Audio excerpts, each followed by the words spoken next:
Hello student, myself Ravi Kumar Sinha. I am from IIT BHU Varanasi. I graduated from Civil Engineering Department at IIT BHU Varanasi.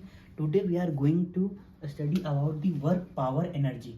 तो हम लोग आज work power और energy के बारे में पढ़े हैं।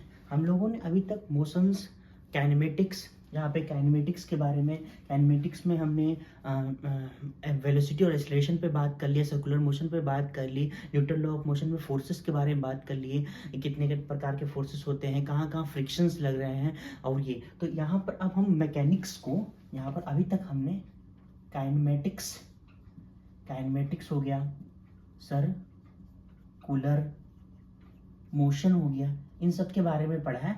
अब मैकेनिक्स को देखने का एक नया नजरिया है work power energy. Work done से हम बहुत सारे जो कॉम्प्लिकेटेड सवाल है मैकेनिक्स के वो हम लोग सॉल्व करेंगे।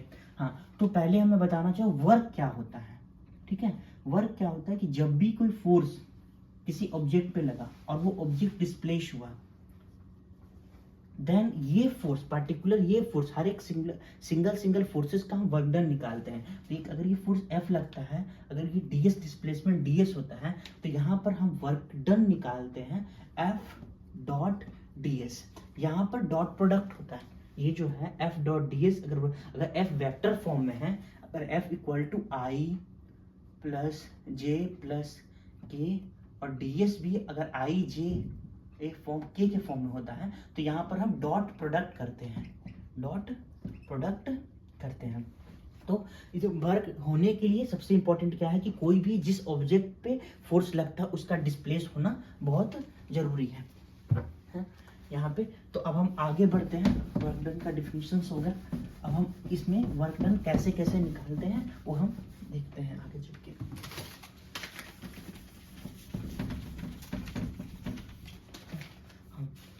तो यहाँ पे जैसे कि यहाँ पर एक है ये, तो यहाँ पर अगर मान लीजिए किस फोर्स पर, किसी एंगल पर एक थीटा डिग्री यहाँ पर फोर्स है, यहाँ पर डिस्प्लेसमेंट है, तो यहाँ पर इसे हम दो तरीके से लिख सकते हैं, F cos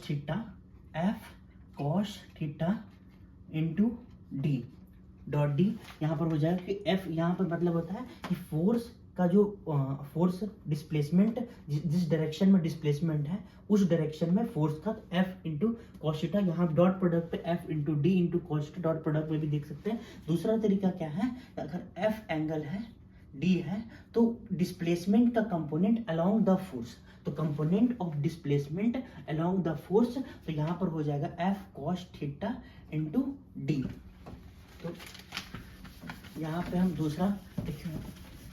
अब हम वर्क पावर एनर्जी के बारे में जो वर्क थ्योरम है उसके बारे में देखते हैं। वर्क थ्योरम कहता क्या है कि टोटल वर्क डन, थ्योरम कहता क्या है कि total work done, total work done is equal to change in kinetic energy, change in kinetic energy. तो जो भी वर्क डन, जैसे कि एक यहाँ पर एक स्लैब है और ये थोड़ा सा हम लोग पुश करके यहाँ पे लाते हैं, तो यहाँ पर क्या हो जाएगा कि टोटल वर्क डन है ना is equal to change in total work done is equal to change in kinetic energy. मान लीजिए यहाँ पे 0 है, यहाँ पे है, तो टोटल वर्क डन, ये जो फ्रिक्शन या जो भी जो हम फोर्सेस का वर्क डन निकालेंगे इज इक्वल टू mgh हो जाएगा। ये अगर h हाइट पे है तो ग्रेविटी। और एक मैं बताना चाहूंगा कि अगर कोई ऑब्जेक्ट नीचे आता है तो mg भी इधर, h भी इधर, तो इसका वर्क डन होता है mgh। अगर कोई ऑब्जेक्ट ऊपर जाता है तो mg है नीचे और हाइट ऊपर ले रहे हैं, तो यहाँ का हो जाएगा माइनस mgh। अब एक मोस्ट इंपॉर्टेंट सवाल हम जो जेईई मेंस में काफी बार पूछा जा चुका है वो सवाल लेंगे डायरेक्टली और उसको सॉल्व करेंगे, बहुत इजी। अगर इसे हम फोर्स मेथड से करने जाएंगे तो काफी हार्ड हो जाएगा, तो इसको हम सॉल्व करेंगे वर्क एनर्जी थ्योरम से। मोस्ट इंपॉर्टेंट जो आपने जेईई में सवाल देखा था कि यहाँ पर एक चेन है, चेन्स दी गई है और यहाँ पे ये सपोज चेन है। एक्चुअली मान लेते हैं एक क्वेश्चन है जिसका मान लेते हैं कि लेंथ ऑफ, यहाँ पे लेंथ ऑफ जो है 3 मीटर का दिया हुआ है और यहाँ पे सपोज करते हैं ये 1 मीटर का है। ये टोटल लेंथ है 3 मीटर का, और मान लेते हैं कि ये जो वेट है ये 3 kg है। तो अब हमको निकालना क्या है कि जब ये चेन पूरा गिर जाएगा तो इसके जो टिप ये जो कितनी वेलोसिटी से ये गिरेगा। तो यहाँ पर जो ये फाइनल कंडीशन ये होगा जब चेन यहाँ आ जाएगा, है ना, तो इसका जो फाइनल कंडीशन हो जाएगा यहाँ, तो इसकी v निकालनी है। तो हमें कुछ नहीं करना है कि total work done is equal to change in kinetic energy. तो initial work done is equal to final work done हमको कैलकुलेट कर देना है। तो पहले में हमें यहाँ पर क्या है, पोटेंशियल एनर्जी वेलोसिटी 0 है, तो यहाँ पे लिखना क्या है, पहले यहाँ पे ये 1 मीटर है और यहाँ पर ये 2 मीटर का है। तो यहाँ से एक सेंटर ऑफ मास इसका लेंगे 1 मीटर का, है ना। तो mgh प्लस किनेटिक एनर्जी तो 0 है, यहाँ पर निकालेंगे इस ये हो जाएगा। तो ये कहाँ हो जाएगा, 3/2 पे हो जाएगा, क्योंकि ये 3 मीटर पर है, 1.5 मीटर इसका सेंटर ऑफ मास हो जाएगा, इसलिए mg इंचू h यहाँ पर 3/2 ले लेंगे और यहाँ पे h यहाँ पर 1/2 ले लेंगे, प्लस इसकी जो किनेटिक एनर्जी भी हो जाएगी हाफ mv²।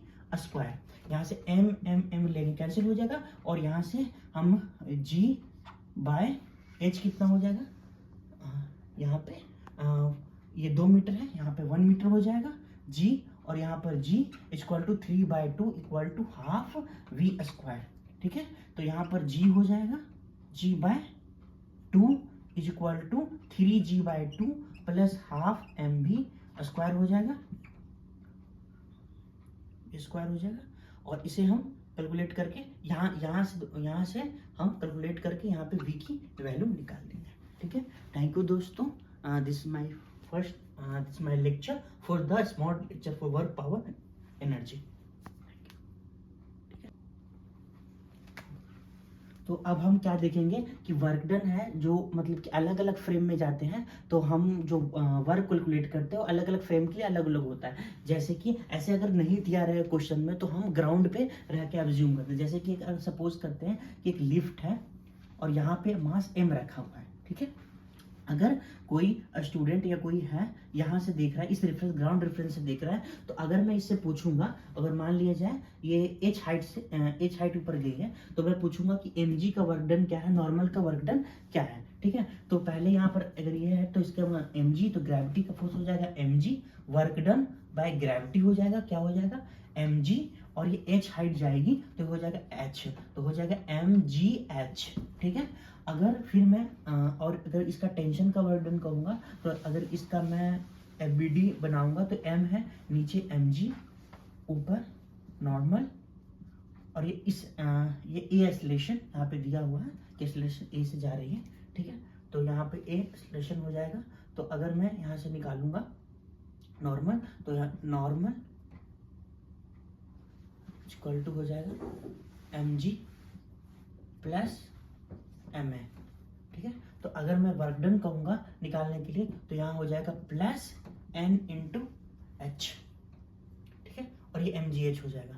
ठीक है, तो ये वर्क डन हो गया। अगर मैं इस फ्रेम में आ जाऊंगा, तो अगर ये कोई ऑब्जेक्ट है इस फ्रेम में, तो इस आदमी को क्या लगेगा कि ये जो डिस्प्लेस नहीं हो रहा है, तो ये इसका वर्क डन 0 बताएगा, और इसका नॉर्मल है उसका भी वर्क डन 0 बताएगा। और यहाँ पर अगर हम सीडो फोर्स भी लगा लेंगे, तो अगर इस केस में जो यहाँ पर वर्क डन आ जाएगा, है ना, ग्रेविटी, ये 0 बताएगा, और वर्क डन एट नॉर्मल ये भी इक्वल टू 0 बताएगा।